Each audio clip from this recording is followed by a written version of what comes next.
A ride that was responsible for deaths on not just one, but two separate occasions.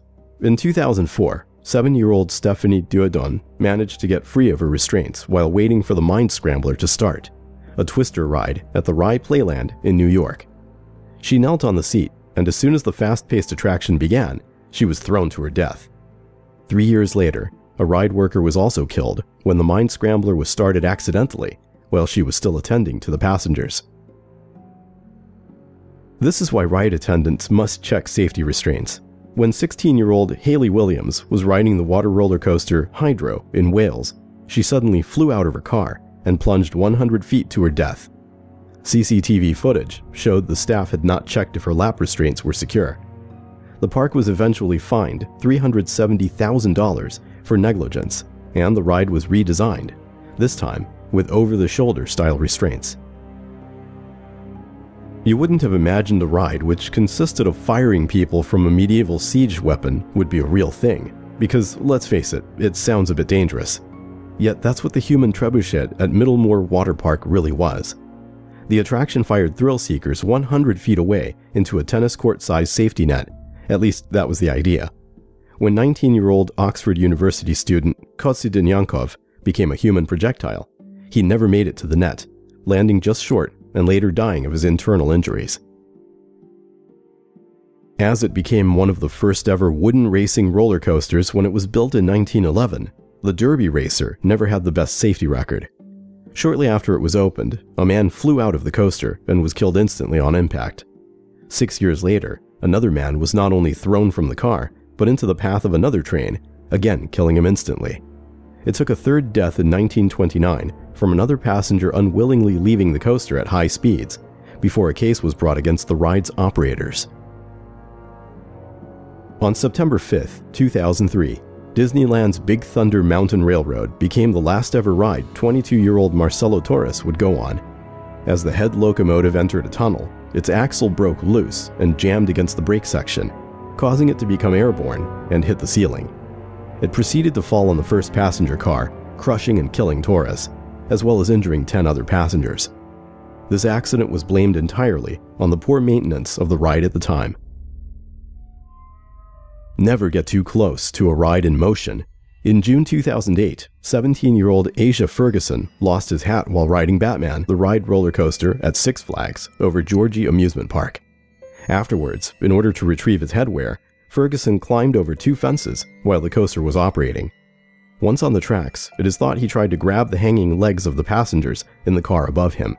This train hit him at 50 miles an hour, and he was decapitated.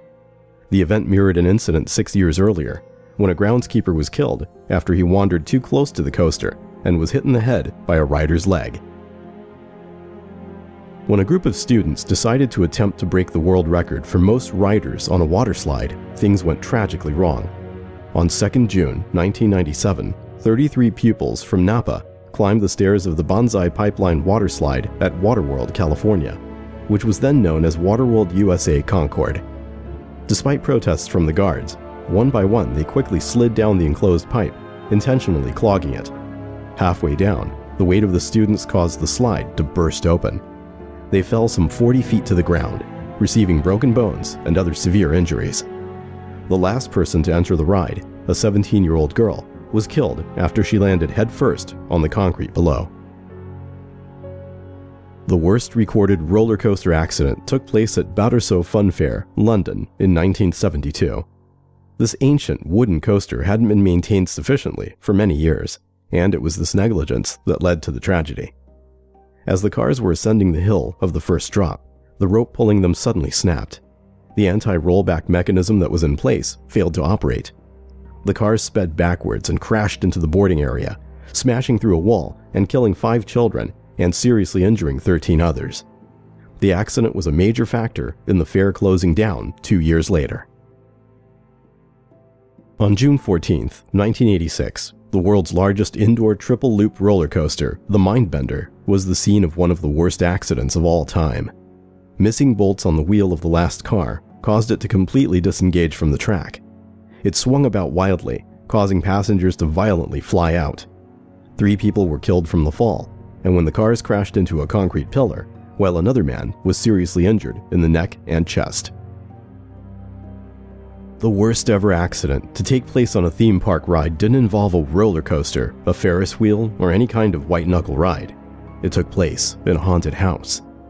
It was May 11th, 1984, when the haunted castle at Six Flags Great Adventure in New Jersey suddenly burst into flames. About 29 people were in the attraction when the fire started. Most of them escaped, but 8 teenagers were trapped in the house and died of asphyxiation.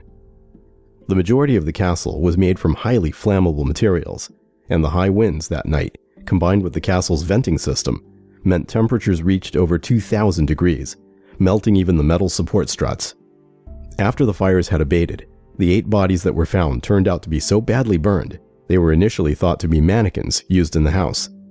The teenagers could only be identified from their dental records. The park was brought up on charges of aggravated manslaughter, with prosecutors arguing the lack of sprinklers and smoke detectors led to the loss of lives. In the end, Six Flags was found not guilty of negligence, mainly because the fire was discovered to be most likely an act of arson, a truly evil act for what became a real house of horror.